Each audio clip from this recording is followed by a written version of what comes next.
And we're live. Hello and welcome everybody to the Wide World of Warhammer. Today with us, we've got two game design experts in the house to talk all things why Warhammer is the best designed game ever and can't improve at all. And then that's all of it. It's going to be a quick episode. Right? I didn't sign up for this. Yeah, I think that's what's going to come down to. We're in the alternative universe, right? This can't be right. But with us today of Stud of Scrub and Warhammer Metachasers fame, the patriarch himself, Dustin Henshaw. How you doing, buddy? I'm great. Thanks for having me on. No worries at all. No worries at all. And also with us, we have a doctor in the house. It's not Liam Hackett. It's Dr. Patrick Prax. How you doing, buddy? Hey, nice to be here.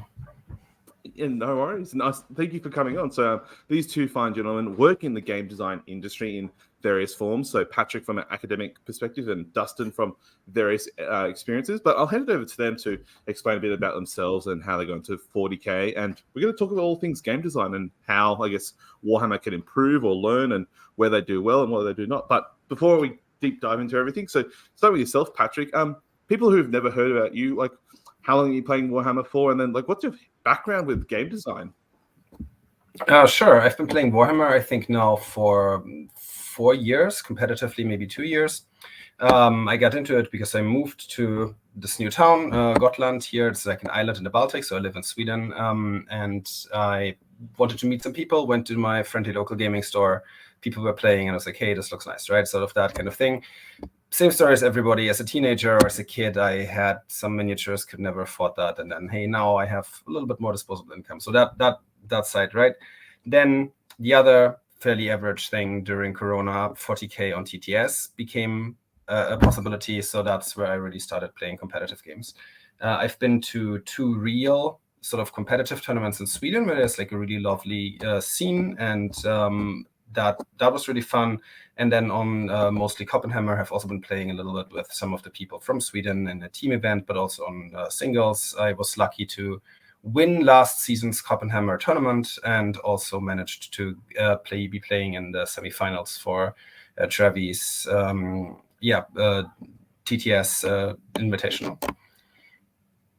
Yeah, very accomplished TTS player. So what's your background in game design? I've referred to you as the doctor, but like, what does that whole mean? I mean, I am, right. So my academic title, I'm associate professor in game design in Uppsala University in the game design department. I run our master's program, which means that I educate people who are interested in becoming game designers. Mostly our bachelor's program is really directed towards people who want to become industry professionals, and our master's degree does a sort of where I do most of the work, has an orientation towards using games also for other purposes of games as statistic expression.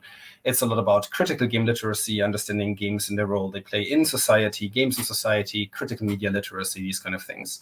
So I've been, for example, recently working around games and sustainability issues. I've been working with games and civil rights. I've been presenting on questions of games and political radicalization in gaming communities, how to make games that are maybe anti-fascist, or how we can deal with these sort of problems. So that is also real world problems where games need to step up and take their responsibility in society for being this huge, even though not as visible as maybe cinema, but a huge part of contemporary society and the media ecosystem. So I'm doing some of this work, and then doing research on 40K ended up with trying to lighten that a little bit, right? I would love to find a place where I wouldn't have to address these sort of darker issues all the time. Some of that creeps in a little bit on the edges, but for the most part, I get to write about something that I love, and I'm interested in how it's produced and how it can maybe made better, and how the positive elements of it can be brought to bear.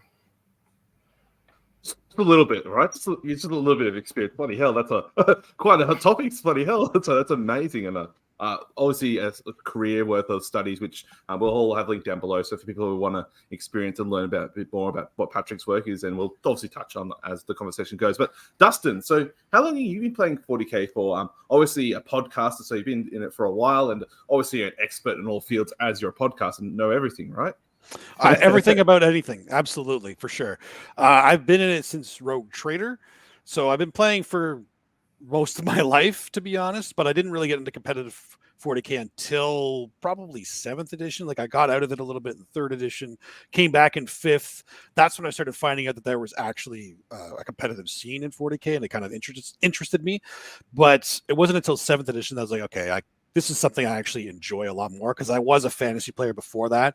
But about 5th edition is where I started to realize that fantasy, I love the models, but 40K actually had a better rule system for competitive play. So that's kind of where I started leaning to play that one instead. I've been doing that ever since. I've been on the Canadian WTC teams. Proud member of that. I try out this year because I just had my son, so I'm not going to be at the WTC this year, which is a sad thing, but I will be coming back for sure. Obviously, as you mentioned, I'm with the Stud Scrub podcast. I'm with Metachasers, formerly with the Thursday show. I've casted the games for the LVO before, so I'm a big part of Warhammer 40K, and 40K is a big part of my life. I love it. I will continue to love it, even though it is not a perfect game. There is no such thing as a perfect game, so you play what you love, and it's a social game. So, absolutely. And as we brought on Dustin as well, because in the past he's talked about he's had a background in game design as far as I'm aware. So, how much can we? Obviously, as much as you want to reveal, like, what's your relationship with game design as a whole? So, game design, I actually created my first tabletop game when I was 10, and then I created my first mobile game when I was 15.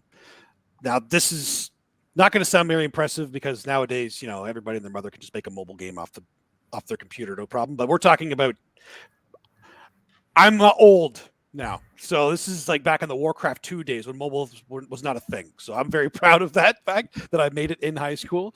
And I got really interested in it. So I actually went to school and I got a degree in game design, got plucked out by by a major company, like right after graduating. So I actually designed some big games for a little while, fucking hated it. And then I broke off on my own, got more of a consulting gig to help with some game design balancing issues, monetization optimization, and kind of do that ever since. So it's a pure referral process now because I have all my experience in there. And now every time I help one company with balancing or multiplayer, whatever it ends up being, they just kind of refer me to the next one. And I keep going from there. It's not something that I ever do full time now because I found that I just hated the restrictions that you would have when you actually go into the game design a lot of the time. It's like, as one of my instructors always said, whenever you're in game design, these are your balls, this is your publisher's grip on them. And you have no control really. You need to do this. You need to make an apple tree out of oranges, So it's not for everybody. I have too much of a creative streak, so I kind of broke off and had to do my own thing. So I had more leeway with that. Yeah, sure. That's something I'm sure we'll deep dive into and understanding a bit more exactly like what the hell that all means. What is game design and all that jazz. But no, that's obviously a fascinating career and a lot of work done. So hand it straight over to you, Patrick, to begin with. For people who are unaware, what the hell is game design? Like, how would you define it for people who are unaware? And yeah. Yeah, it's a really interesting thing, right? Because game design is on the one hand trying to create not really just the artifact that is the game in the end, but some kind of an experience that the player has when engaging with it, right? But you cannot do that directly because you don't have access to making this experience directly. There's other people involved, namely who knew the players, right? So you build something that other people can then use to create their own experience through this artifact or through this situation, through this maybe also social setup that you're building here. So it's a sort of a second level or second order design where you try to create a situation that people can do something with that they hopefully take joy out of, or I don't know, maybe it shows them another side of themselves or lets them discover another side of their friendship or their partner, right? Like if you build an escape room, it's a different aim than if you build a single player like JRPG or something like that, right? Or a game to deal with the mourning for somebody that has gone away or something like that. So it's like as a medium, of course, extremely malleable and can do all kinds of different things. So it's very, very difficult to say something that's generally there, but the thing that makes it unique is the interplay between the creator of the game and the creator of the play, which is the player in this case. So it's an amazing medium for expression. Yeah, so is it the experience you play when you're having the game and stuff like that? Dustin, was there anything you wanted to add on to that? Is that how you define game design as well in your eyes? No, I think Patrick actually outlined it really well. Game design is it's helping create an experience for the users, for the players. And it could be an expression of any kind of thing, social. And I think game design is one of the newer, if not newest, kind of expressions of creativity that the designers get to do. Which is one of the reasons that I got into it to begin with, because the kind of things you can express out of games is limitless. You can do anything. Sure. So, same with you, Dustin. So, what do game designers generally do? So, like we've talked about game design, but like in a Warhammer setting, what would these people be generally doing at Games Workshop or in your own like experience? It's for me, the game design is kind of actually a couple different roles. Like at a game design company, there's going to be a game designer does specifically working on multiplayer aspects, someone working on story, one working on balance. So it's more of a general thing from my experience. Like when you're a game designer, unless you are creating your own game from scratch, you are given one specific aspect of the game to focus on, and that's what you're building. Whether it's balance, multiplayer, like I was saying, you know what this is beforehand. Usually, people who specialize in that, they get really good experience in it, or they just know. Sometimes you just have a knack for one of these pieces. So game designers, depending on what your role is, you're going to be looking at different things.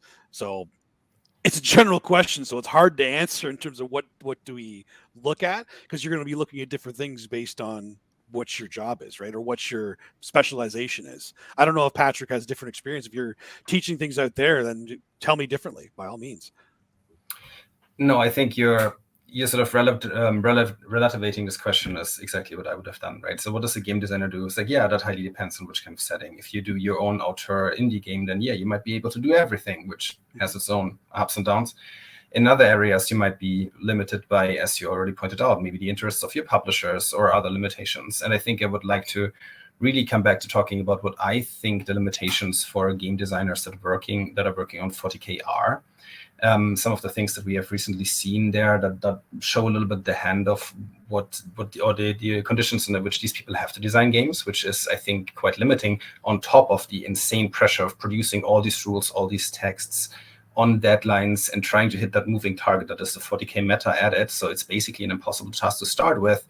And now you get some added limitations on top of that. So what a game designer does then, however, is of course trying to create this sort of interesting experience that people want to engage with, and taking in all the experience from like an amount of people that are playing that are orders of magnitude larger than what you could ever do in testing, right? So like this is something that is, in a sense, already from the start an impossible task to create a game that has the impossible balanced meta, right? So this is also something where I think we will be going in this conversation. But of course, there's the aim of making an experience that is rewarding for people who want to engage with it, to have some sort of fun, and maybe also an experience that allows players to take some sort of author or a creative or participant role in figuring things out. Us being here, discussing this, making a podcast about it, right? That is one of the activities that you want to design for, that is possible, that people can figure things out and build their own communities around it. So it's a very, very complex and really dependent on which situation it is. So yeah, I think what it's like in Games Workshop, yeah, I think that's maybe Sam's next question, and I'm really looking forward to that one. So, yeah, more the third. But Patrick, I mean, come on, I heard one person on Discord or Reddit who said, look, if 50 points get added to Wraithguard, the whole game is balanced. So what are you talking about? I mean, come on. What do you mean it's really much bit harder than that to balance a competitive 40K game? I was just about to put them on the table, my Wraithguard, and now they're like going back on a shelf. It's tragic, really. It's like, no, right? It's like it's this extremely moving target where you think you move a little needle over here, and then you have these like tipping over consequences somewhere in the back, right? And it's not only that you could just design one or change one little number over here. People in the meantime update their tournament packages, how they apply terrain, these sort of different rules. So that all of these kind of things are super complex and are changing at the same time. So you don't even have this moment where the game or the metagame is frozen so that you could do something about it, right? And then another issue that comes up in these conversations is, why don't we have faster changes in games, in the design of the games, right? We have examples like Dota, for example, which is one of the mobile games that I know a little bit more about, where they do manage to have like 100+ champions or 100+ heroes picked or banned on the international tournament, which is like, wow, they nailed this balancing stuff. Like, you wouldn't expect this to happen, but they figure it out because they can make small sweeping like changes all the time, take the ones that are a little bit underperforming, lift them a little bit. The ones that get picked too much, pull them a little bit down. I think that is something that definitely Games Workshop could adopt and maybe should adopt, right? So just adding one more voice to having a more active digital and a live document that gets updated frequently, and maybe taking a more detailed look than just at which factions are underperforming and which are overperforming, but also in more detail which units. That could be done, right? But that wouldn't even mean that you would have this meta frozen for a moment, or that you would know that taking a few points off Blight Lord Terminators doesn't actually suddenly enable Death Guard to control the mid-table in a way that you didn't see coming, and now they're sweeping all the times.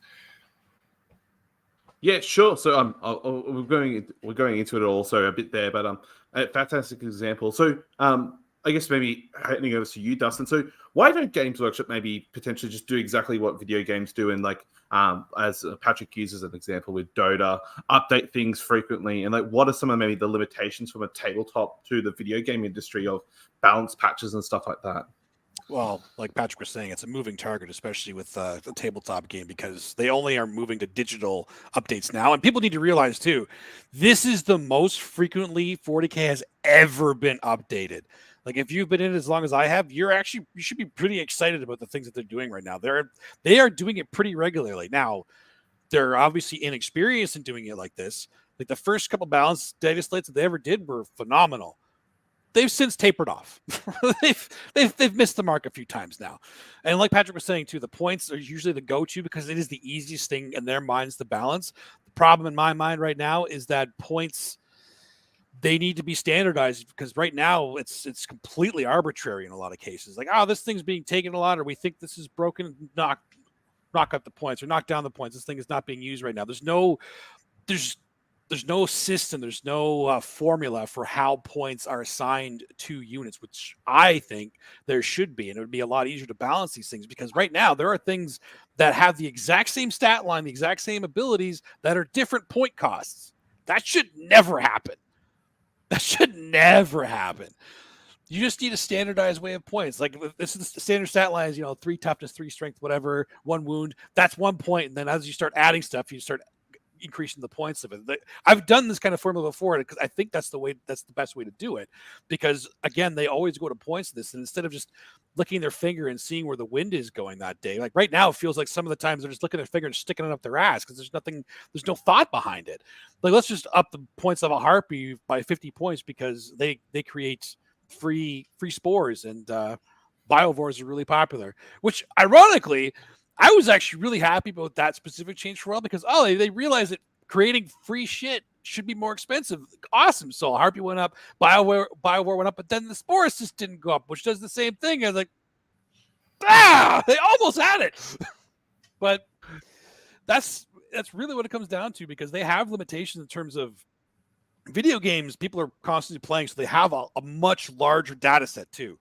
40K, they're limited to only the tournaments. And do they just do majors? Do they go into like RTTs and GTs? But then they're like, there's going to be players in there that aren't going to be playing the rules right and stuff. So it's really hard to balance a game when you can't monitor all the games happening. So the data is almost tainted as well. So like, they're doing a good job for what they have. I have to give them credit for that. It is a very hard thing to do. It's just sure. It's a long way to go. Yeah, sure. So, like, obviously, it's the very early days and iterations. Obviously, was it just over 2 years ago the first ever balanced data slate came out for Games Workshop, and this is a new and improving system, right? And they're learning along the way. So there's definitely some early difficulties going into it. Patrick, was there something you want to add on to that? Or yeah, I have a bunch of hot takes here. So let's see if I manage to make this coherent. So the first thing is that we are, of course, deeply embedded in competitive play, right? Like all of us, that's what we do, that's what we enjoy. But competitive play is, in a sense, also quite a bit of a freak show, right? We take a game system, we bend and break it to get the best stuff out of it. And if you have, as a designer, if you have to work in this sort of situation where the people, millions of people that you design towards, are hell-bent to twist your systems to get the best stuff out of it, that creates a very, very harsh environment, right? You'll find the same in other sort of competitive environments. If you play your friendly tabletop game somewhere, then these issues don't arise in the same way. So it's in a sense part of this extreme use that we put this rule set to that also creates these conflicts. So it's partly on these sort of extreme practices.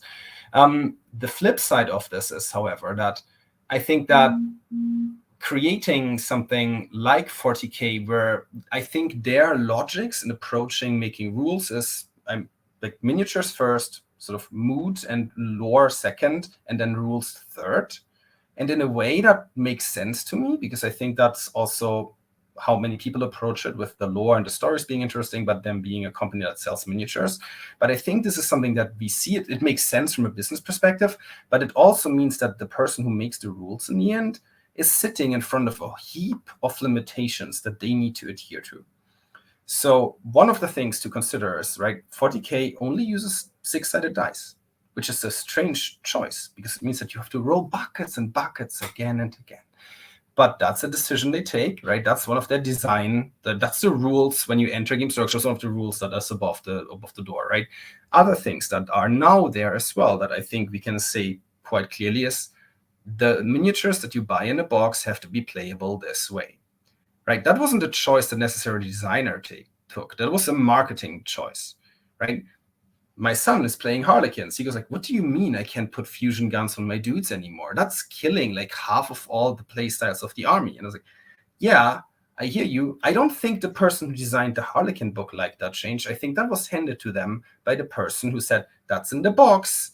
One of the new rules above the door is people need to be able to assemble the box and play with it. You don't adhere to that right now. Make it so. So now as a designer, you are shackled already 2 directions, right? And then we add some other stuff to that. In our competitive games, we want people to use Games Workshop terrain. Make it happen. Say, but nobody does this. And people build rules for this already that work. It's like, make it happen. Oh, okay, I need to come up with a way to make it happen, right? And then you start adding limitations to this and your design space becomes small, right? That may be the hand that Dustin metaphorically felt around his testicles in the games industry, right? So then having a conversation about what does the game designer do in this case is like, wow, there's a bunch of like immovable objects that you need to wiggle your way around, and then you end up with strange decisions that from a player perspective, like, why did they do this? Oh, because it was a marketing choice. Yeah, that's a really fantastic example of like what other limitations are out there that they have to adhere to, because it's always easy to say, oh, why don't they just do this or this or this or this? And there's sometimes some external factors and reasons why. So handing over to you, Dustin, but like what could maybe Games Workshop in this instance do and use tools-wise to balance the game? So obviously we've seen in the past like points updates and like erratas and stuff like that, but what are some maybe other tools that Games Workshop or the tournament design team could use to help balance this game more in your experience? Well, like I was saying, I think the standardized point system is the best way to go for balance, because they always go points first for balance, and that is an easy way to go. If everything has a standardized point, then when one thing changes, it trickles down to make sure everything else goes with it. I think so anyway, but that it gets complicated, and like Patrick was saying, they do have limitations on what they can do too. So like you can't just change. A lot of TOs right now I have no choice but to kind of change their terrain pack in order to make the game playable for players in an environment that currently they don't feel is competitive because of either Titanic or because of indirect fire, whatever the case may be. So the only thing that they really have control over as a TO, aside from making their own FAQ, which gets out of hand very quickly. I don't disagree with it, but it gets out of hand quickly, and then you're playing a different game than other people. But anyway, like TOs, the only control they really have is their terrain. And as a TO as well, like I am also designing like my own terrain pack for like the Ontario circuit and our tournaments that we're running here for the same reasons. But I feel like they have to adhere to something, at least be close to something that already exists in WTC, because that's what I always lean towards. I always try to not copy what they're doing, but have the same idea behind it, whether it's heavy and whether they're blocking first line of sight, because that's what we have control over. What Games Workshop can do aside from points, the balanced data slate is actually one of the best things they have introduced, because they do actually, at least they have in the past, they have used the data that they've gotten and the changes that they've made. It's not just the data they have, but they also take some of the feedback from either top players or people that are playing a lot from these events too. If they get enough of it and they make that change, that's a good thing most of the time, because let's be clear, every player that plays 40K does not know how to fix it. They think they do. What? But not all of them do. What? I know. They think they do, but they don't. Yeah, well, there we go. This alludes to a statement I just wanted to refer to. So something I've always heard about. So people may be familiar with it. So Mark Rosewater. So he's one of the head game designers for Magic the Gathering. The trading card game and stuff like that. And he had a famous statement at his GDC. It's like a game design conference. And so a long time ago, he said, sorry, I'm just bringing out the statement. So your audience is good at recognizing problems and bad at solving them. So this is a famous statement by Mark Rosewater. He said 20 lessons learned in Magic the Gathering. So Dustin, do you think that's a very fair statement? So from a game design perspective, do you think, and especially in the tournament scene, is that very fair to say? That they can recognize them but not know how to fix them? Absolutely. Yeah, they're great at recognizing them, but they're bad at fixing them. So Absolutely. When you say, yeah. Well, I mean, a lot of the time, too, the thing with 40K in any game kind of like this, when you play a faction or certain factions, you're even better at finding the problems with your own faction. Balancing them and then still making them viable with the rest of the factions, most people can't do that. They can't be objective in that case. Even if they try their best, it's hard to be objective when you're playing this. It's like, well, these are the problems with mine. I don't give a shit about yours, but this is the problem with mine. You know what I mean? They'll come up with some of the universal rule stuff. Universal rules people are usually good at kind of figuring out for the most part, but the faction bias really comes into play in 40K. I mean, the game is perfect, and I just painted up my Ignite spear over here, so I don't think it possibly, exactly. See, exactly. Right. So no issues. But again, I disagree with Dustin, right? And I mean, it depends on the statement here is smartly worded, right? Your players don't know how to fix the problems. Maybe not all of them together as a sort of screaming entity, and maybe not each individual one.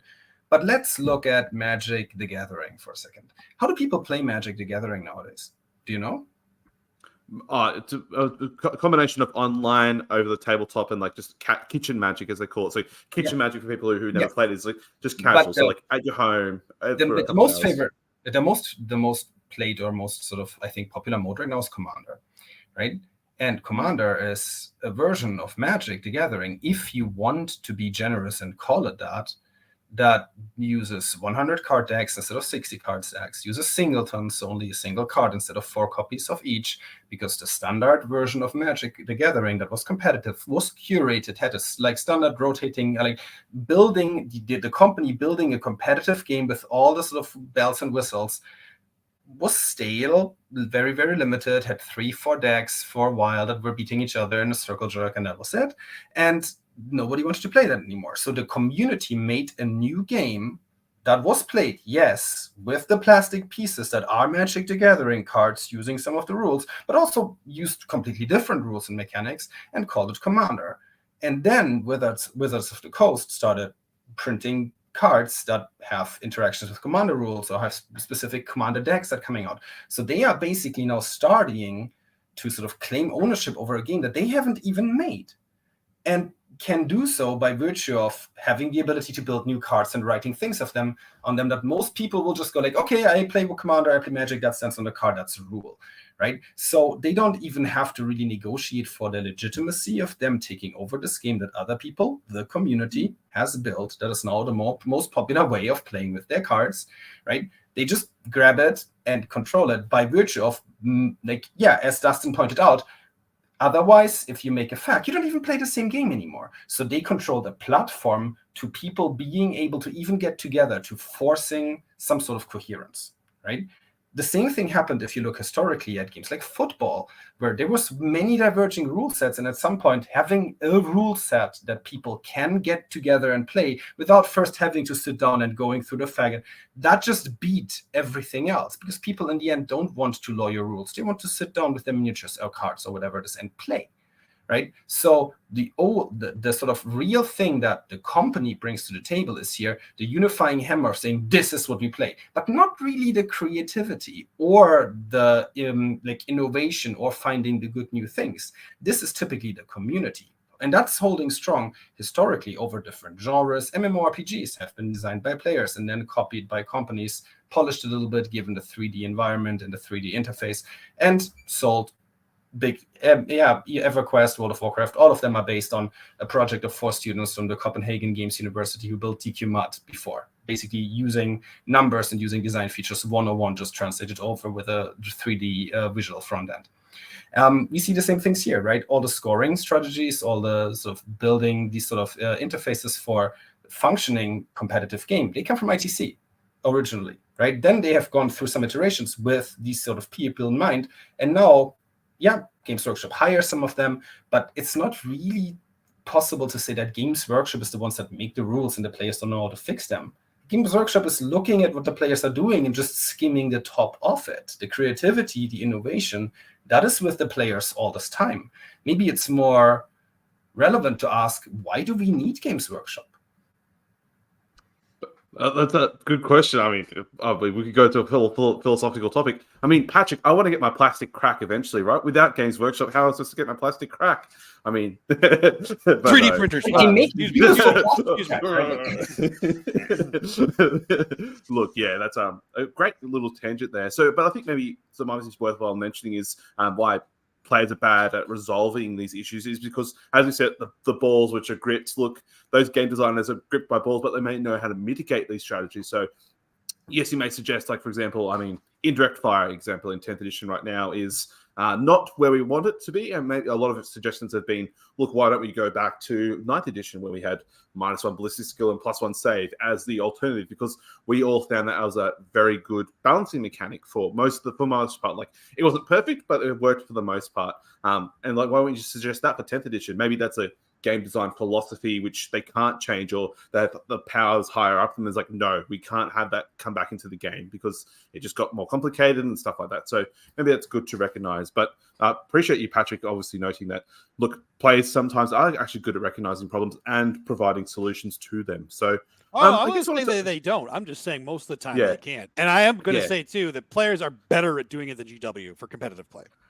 Sure. Okay, that's a fair point. And it's funny to mention as well, like generally like competitive players. So I know like Warhammer jobs sort of came out was like looking for a game design player, and one of the key requirements was a tournament winning player. So someone who's had experience in playing this game and being in the competitive environment. So often competitive game designers anyway, correct me if I'm wrong, are actually ex-professionals. I know Magic the Gathering, that's their whole game design and playtesting team is all ex-professionals because they're very good at identifying these problems and providing generally some decent solutions, as long as they're not biased, right? So as long as they're not biased. But yeah, I guess I was going to ask, so having back to a little bit, so you talked about obviously restrictions on how obviously with the miniatures, then there's lore, and then there's the game themselves. So starting with yourself, Dustin, how much like of a restriction is it for a game having all this like preconceived notion and restrictions? So harkening back, like obviously like recently Age of Sigmar came out, so obviously something that hasn't had as much lore history backing behind it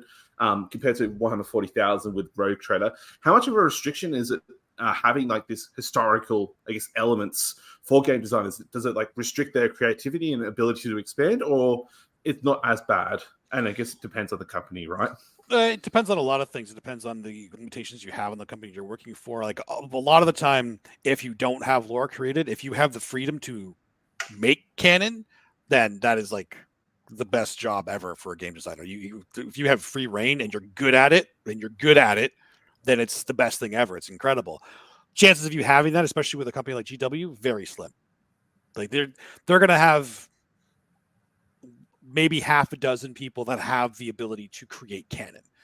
So a lot of the limitations for anybody else aside from those 6 people, they're going to be very limited. Like they can't say, you know, Drago goes off and becomes a Chaos Marine now. Like they can't do that. I don't think. That now you know the next book's going to be him doing that. But as an example, there's things like that. They have a real limitation on those kind of things. So they can't take liberties, is what I'm trying to say. At least from my experience, they shouldn't be able to. If they can, maybe I've got GW all wrong, but I don't see that. I don't see that happening right now. So that also limits them on what they can do in terms of game state too, like rules they can give people. They won't be able to give them a rule as like they can't give Drago a chaos keyword kind of thing. Not that that's an extreme example, but they're very limited in what they can do at that point, right? Because I feel like GW is somebody that really controls their IP, and they should, because I'm not gonna lie, I think GW has one of the most in-depth lores in the industry. Like, it is incredible. It really is. At least 50 to 60%, probably more, of their player base is because of their lore. It is really well written. It is really well thought out. So that's one of the main reasons they have such a following. The competitive thing is they've only really started to embrace it very recently. So like, it's kind of a catch-22, right? Like, you want to be able to create more canon, but you have to stay on topic now because they've done such a good job with it. You can't go off the rails now. Yeah, sure. Patrick, was there something you want to add there at all? I mean, I think I am sort of impressed that they still make these big changes to their armies and their sort of core rules, for example, right? Like, another army that I'm playing was Grey Knights, and I expected it to stay roughly the same as it was in 9th, and it has changed sort of completely, right? I mean, they have teleporting, yes, as one of the things they did, right? But also Psychic was sort of this super big thing that they did, was, from my perspective, a part of the identity. A lot of that has gone away, for example, right? Like, other things of like being fast with the interceptors, like, yeah, they still are that a little bit, like, so, but there's big changes, right? We've seen changes to Death Guard's durability, how it works from 5-up Phenopain, which everybody basically called disgusting resilient, at least when we played. If somebody had a 5-up Phenopain, you say, you know, they have disgusting resilient, even though they are just another unit, right? Because everybody knew what that rule was. Then that became -1 damage. Now it's gone, and it's like, okay, so wow. So they did change the identity of an army that really feels different in how it plays, in ways where I say, like, okay, maybe here you didn't hit the mark, but in generally, I'm giving you credit for doing new stuff, because I think that's also interesting. That does keep it fresh a little bit. So I think that in that way, I'm really seeing this as a positive thing. Yeah, no, that's fair. That's fair. So I was going to ask, so what do so in the video game world, obviously they're generally at the cutting edge per se, and like some new tabletop games and board games, the cutting edge of like game design theory and like game design ideas. So maybe starting yourself, Dustin, is there some things that maybe that we could maybe look forward to that could be implemented into the Games Workshop from this, like, I guess, cutting edge of game design, or like things that maybe Games Workshop be looking to do, or talk about that maybe per se? Is there anything like on the horizon that's a new theory or new element we could see incorporated, or anything you want to? GW is going to be very different in terms, because it's a tabletop game. Tabletop games and video games don't share all the tools and stuff you could use to make them better. I do feel that there is some balance things like I was talking about that they can kind of implement, but really GW does do a good job. They do. Like, we all play this game. We like this game. They do a good job. We criticize them, and we'll continue to criticize them because it's not a perfect game, and it never will be. But in terms of what they're doing to actually start balancing the game, they have improved a lot over the years. Like, the old GW, as a lot of us call it, was bad. They are becoming a lot more interactive with their player base. They're becoming a lot more responsive to it. And while they do miss the mark from time to time, and they will always do that, because, again, limitations and actually miscommunication between different teams will always happen. So they're going to miss that. But in terms of what they're doing, I don't think there's anything, at least not that I can think of, that's new and coming up that they'll be able to really implement. A lot of it is just making sure they listen to the players, they get the data set, and continue to do what they do. And just, I don't want to just say sit here and get better at it, because that's not helpful. But it's hard to go into any more depth than that without really talking about specifics that they can do, right? Sure. Patrick, is there something you've seen in academics that maybe should be implemented, or you've seen in other games? I mean, one of the things that, like, we talked about designing an experience, right, earlier on. And I think it's really tricky to do it for an as competitive experience as 40K on this competitive edge is. And if you think about Euro board games, right, where the idea is that everybody can still play them, even though they might not be in the winning position, but they still have an evening of fun, right? And we recognize that from, maybe in 40K, mostly competitive ethics and being a good sportsman and seeing the game through, and maybe not putting the foot in as much as you possibly could while tabling somebody already, right? But also we have elements where, yeah, this is a competitive game, you need to get the points, so you grab all the points and table the dude, right? So that is tricky. I think they tried to do this with the Gambits, right? To give somebody who's sort of out at least some chance of coming back in. Whether or not we consider this a design success is maybe, like, I'm not sure. I think the Goonhammer article just showed that it's like a tiny, tiny group of people where this ever happened to be relevant. But I think the idea makes sense, that somebody on the table who's losing still might make this crazy break for it and turn it around.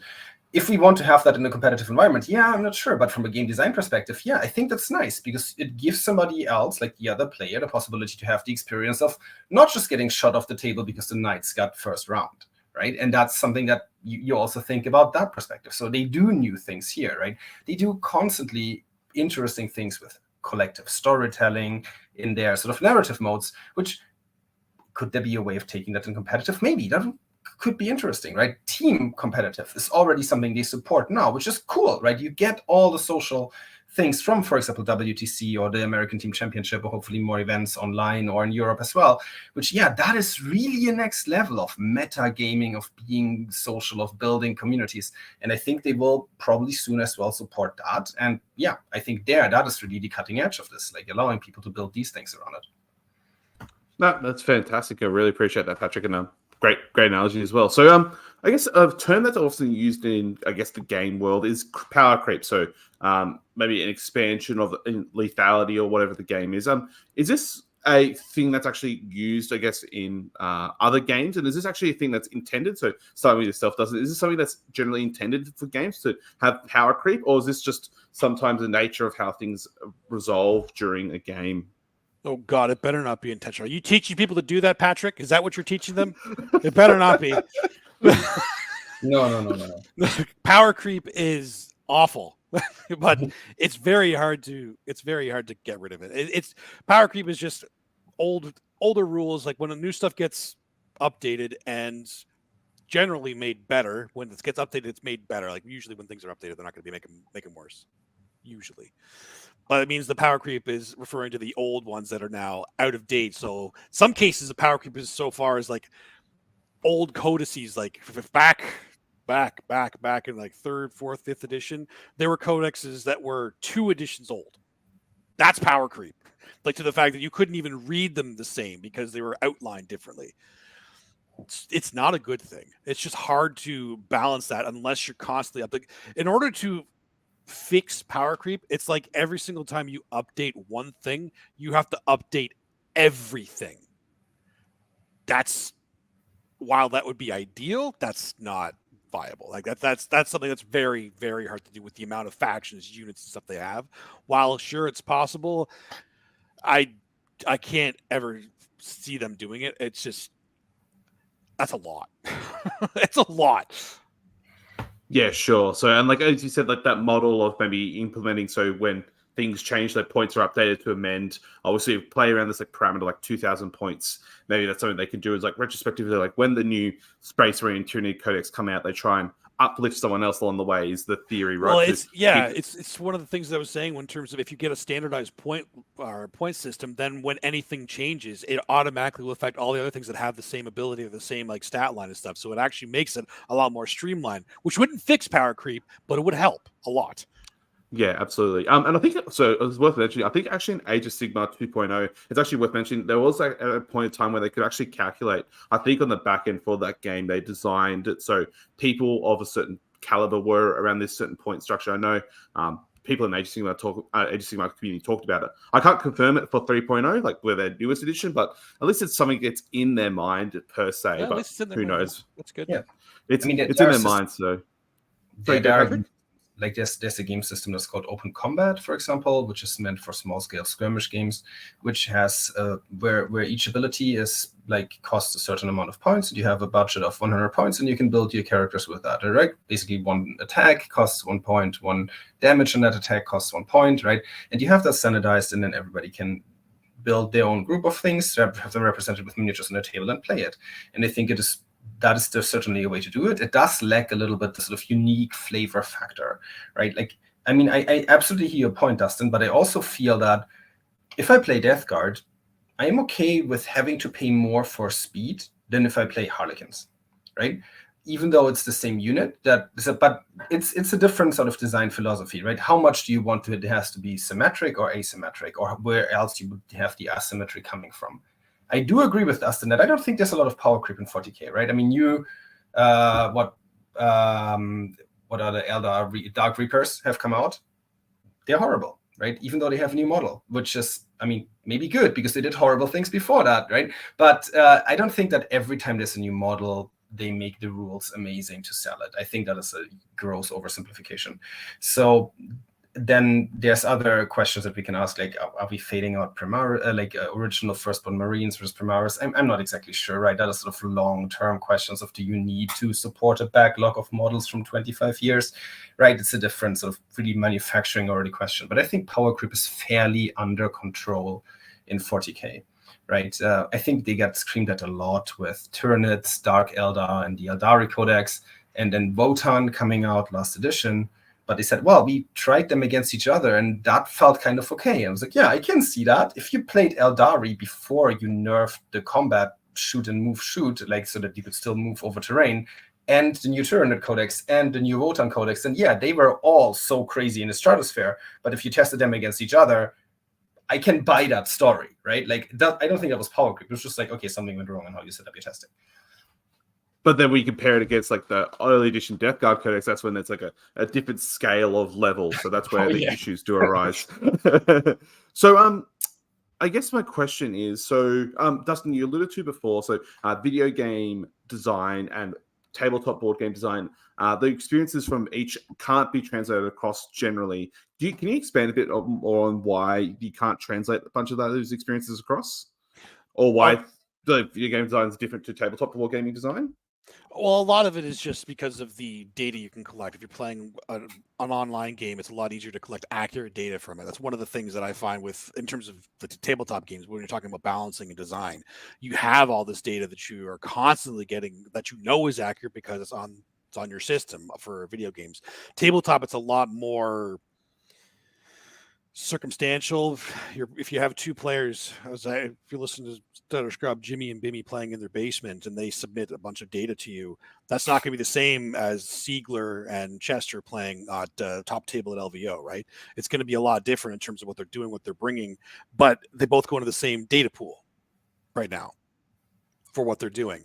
So it's hard to kind of get those out with it if you're trying to build both fluff and competitive, which I think GW they're mostly focused on fluffy play. Let's be honest. Like Crusade was actually fantastic. Like, I think that's that's amazing. I love Crusade. If they actually found a way to make Crusade a competitive environment, I'd probably play that because I think it was very well done. I think it's a lot of fun.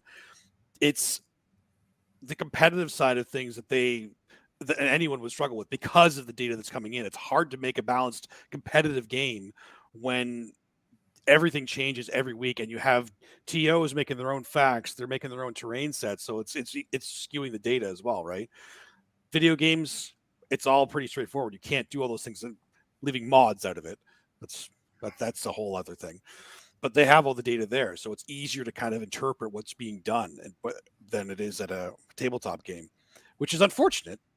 There are starting to go more digital now, like I said, which is good. But business perspective, people buy books. A lot. I'll buy them. I keep buying them. But we're going to stop now? Is it all going to be digital?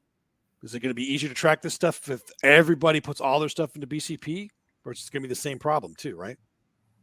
Yeah, until like there's more delineation. Even you use the tabletop battles like the Goonhammer app, which is you track your scores and stuff like that. So as you said, like Jimmy in the basement versus Siegler on top tables, like obviously you can filter for tournament and practice games, and that might help the delineation. Yep. But that skill level difference won't be able to be shared. So at a tournament, what's people who are 0-5 versus 5-0, like you can't. I'm sure there's not that correlation at this point in time to be able to say, look, at the top tables, this is overpowered. Maybe at the bottom tables, this is a stronger thing. So, and stats collection and stuff is being more done. So obviously people at StatCheck are doing great jobs in collecting that information and data.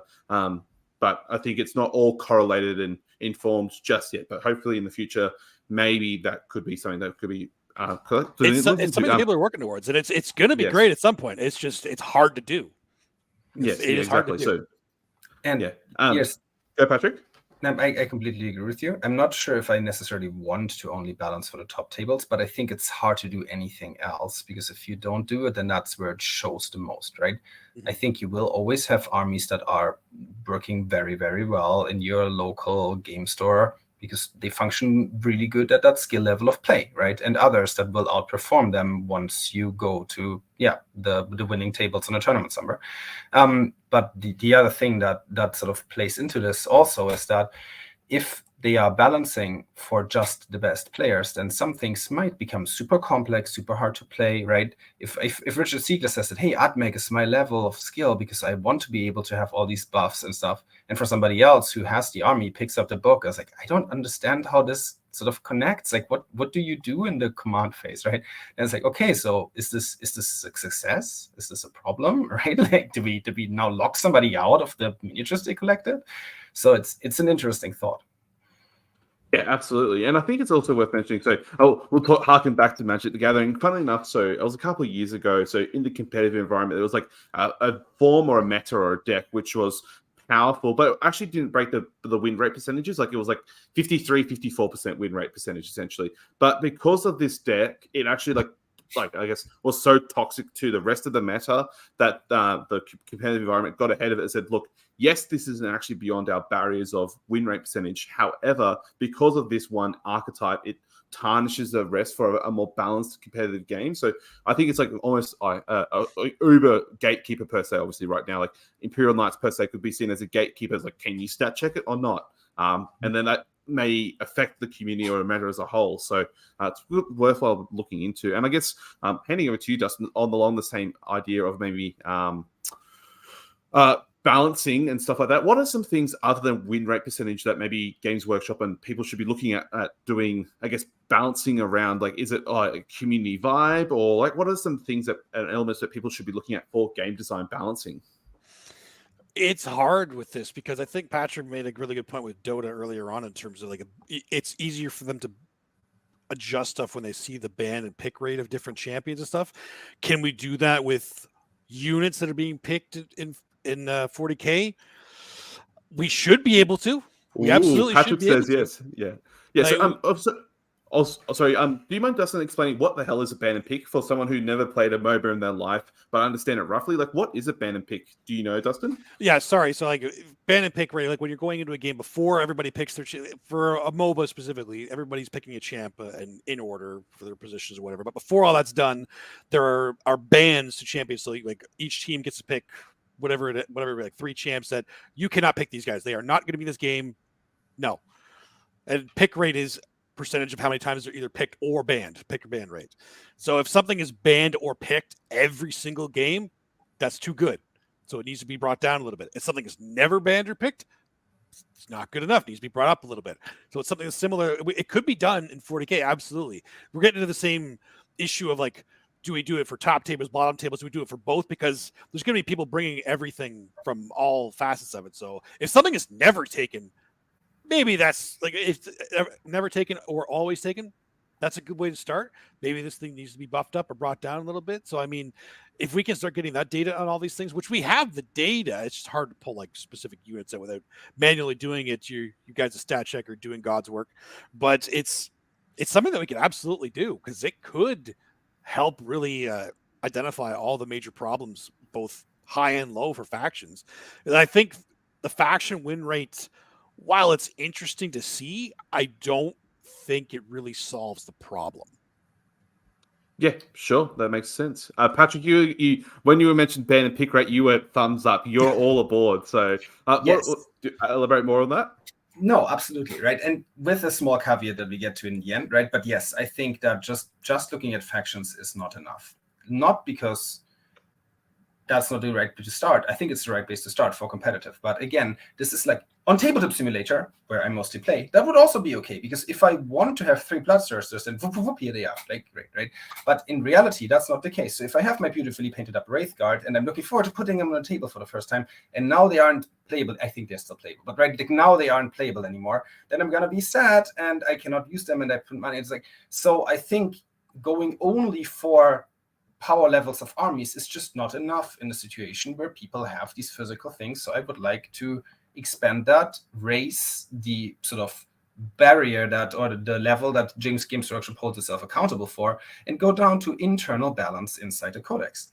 So that means that looking at, as Dustin pointed out, this unit is never taken. Like, can we maybe give it start like better ballistic skills, somewhat like, and then up it until at some point, yes, it gets taken, right? We will make mistakes along the way, but it's going to resolve in a healthier gameplay and in sort of healthier faction. So I think it's possible.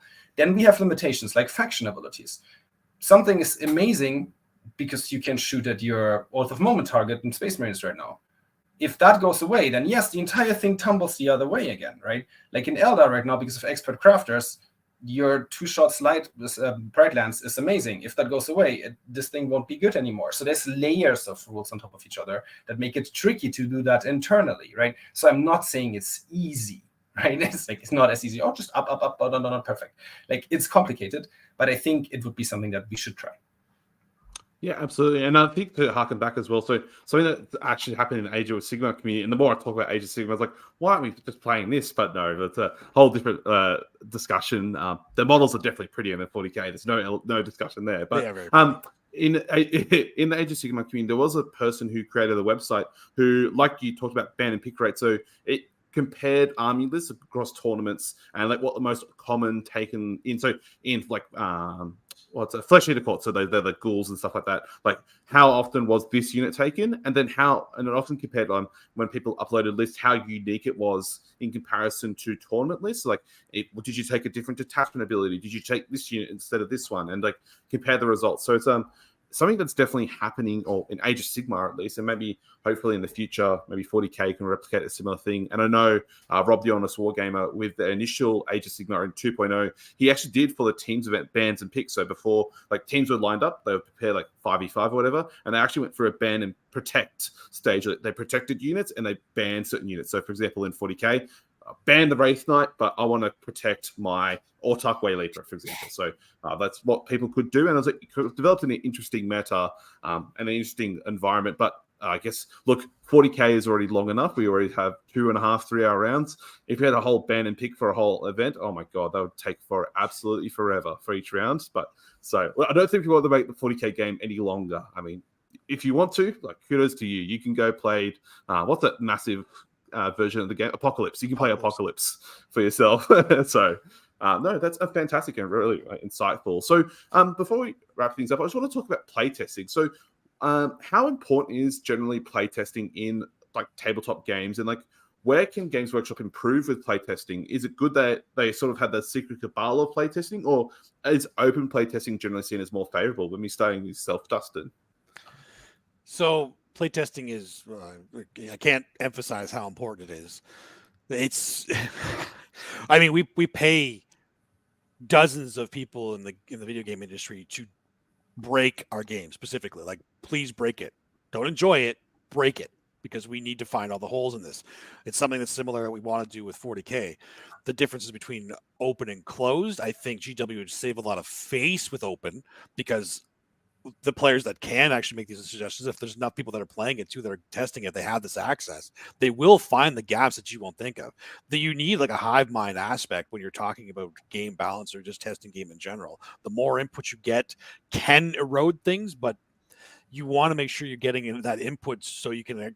There might be, like, Jimmy will find something that nobody else will find because he thinks of the game differently than Ziegler does. So it's still good to have those aspects, or why can't I think of words right now? Viewpoints, whatever you know what I'm trying to say. Those specific viewpoints that you wouldn't have elsewhere. That it helps you find those gaps that you wouldn't otherwise find.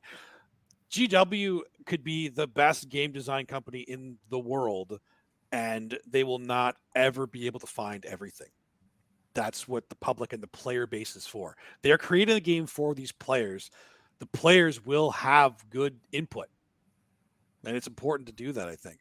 Making it too open can convolute things, but I think having an open test pool is actually important for them, especially because, again, nothing's online digital, so they're not going to have the same kind of data set they would for patching a video game per se.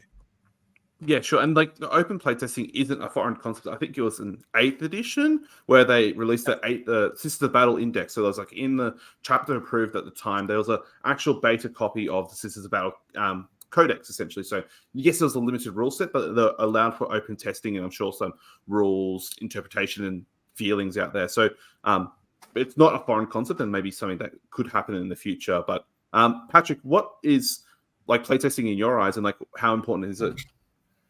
No, yeah, Dustin is right. It's instrumental, like, and it needs to be done, and it's even more so if your update speed is fairly slow. It has gotten faster, but yeah. So if you have this printed copy, again, I'm not saying it's easy, because if you need to print the book 2 months ahead of time, and then something else changes and suddenly whoopsies, so that of course complicates things. It think would help a lot to have it open, but I think it would also help to maybe hire more people. I mean, I think we have been following, at least some of us, the hiring process of Games Workshop for their rules team when they put things out.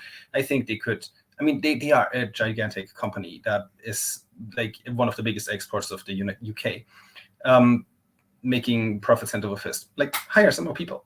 This is something that you can do, and I'm not saying like do it now and whatever, lose the magic that you have going on or something, but I think there could be more people working on this, and making it open would also be interesting. I see the downside of, like, I mean, if we have been looking at processes in games that have been open in the development, communication with players, a lot of very angry and very sort of motivated players can be draining. You can burn through your community management team. That is a responsibility on us in this case. You know, like, if there's an open beta and your favorite army loses a rule in that upcoming, then maybe don't send any sort of horrible things to the game designers, which you shouldn't do anyways, but we know it happens. And sadly, then, this is one of the reasons why there's no open game testing, right? Because these people would like to not live in that hellish reality. So yeah, then partly we get what we deserve.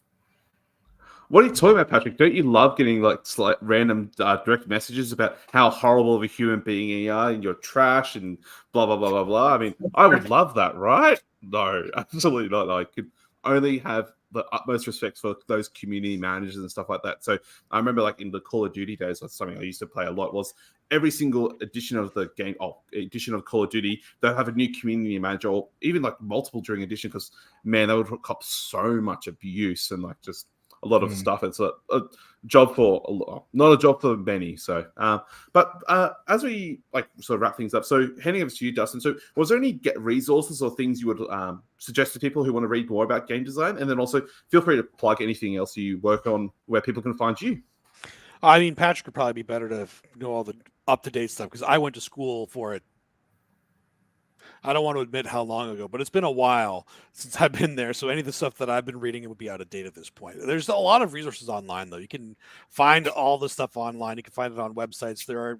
If you are actually interested in getting into game design, I would recommend going to school for it, because you can learn a lot. The game design, when I went to school for it, was way harder than people would expect it to be. It was intense. It was actually one of the first things our first instructor said to us. He wanted it because WoW had just come out like not too long ago. And he got everybody, okay, who here plays WoW? And 6-7 people put their hands up. If you don't quit playing WoW, every single one is going to flunk out by the end of the first semester. And he was right, because it was way more, like, it's not what you expect it to be. It is a lot of work, but it's worth it if you enjoy it, if you enjoy that kind of work. Yeah, and so where can people find you, Dustin? So who want to listen to more? Oh, you can always find me at Stud or Scrub. It's a weekly or bi-weekly podcast anywhere you listen to podcasts. We do live streams sometimes on Wednesdays. Just has kind of gone slow because of the kid being around, and the studio is in my basement, so I'm not going to put my wife and son through that quite yet. I'm also on the Warhammer Metachasers every Thursday with Adam Camilleri and Paul Murphy. You can check us out there where we go over all the competitive stats. We talk about the upcoming tournaments, all the meta, and we talk about it afterwards too if you're Patreon as well. So join us there. We're always there, and we're always talking 40K meta. Absolutely. Massive fan of both those shows. Links for both are in the description below. And I can highly suggest for people who want to listen to more about game design, Dustin talked with now Overlord Scary, no longer Archon Scary, it's Overlord Scary about it all. So, Patrick, so any resources you want to plug or share that people should be interested in? Where can people want to listen to more of you, or where can people find you? Yes, I mean, I sent you one of the links to a recorded YouTube presentation where I am speaking about research that I have published about Warhammer 40K on Tabletop Simulator, and how that plays, and how the community is building all these amazing tools to make that function and make that into a place that is this not only works well, but is innovative. So there's published research. You can find it also in the Digital Games Research Association. There's more and more work also for analog games research in our communities. Just Google my name. You will find my research work under that. I have recently had a GDC talk about sustainability in game design and in game design education, and we're working with the Sustainability Special Interest Group in the IGDA, in the International Game Developers Association. So if you're interested in using something like games, 40K, or anything in that area to make the world a better place, to really extend the positive parts, then I'm super happy to hear that and connect you with people. Or you just want to make it more competitive. You don't have to make it a better place. Just want to make it more competitive and cutthroat, right? No. No. So thank you very much, gentlemen, for this amazing chat. I've learned a lot, and I'm fascinated to learn more about it as I deep dive more. So, some just toilet reading material, right? Just reading through all these game designer philosophy papers and stuff like that. That's easy reading, right? So really, really appreciate everyone for listening and joining live. Thanks, everyone, and join you all next time. Bye-bye.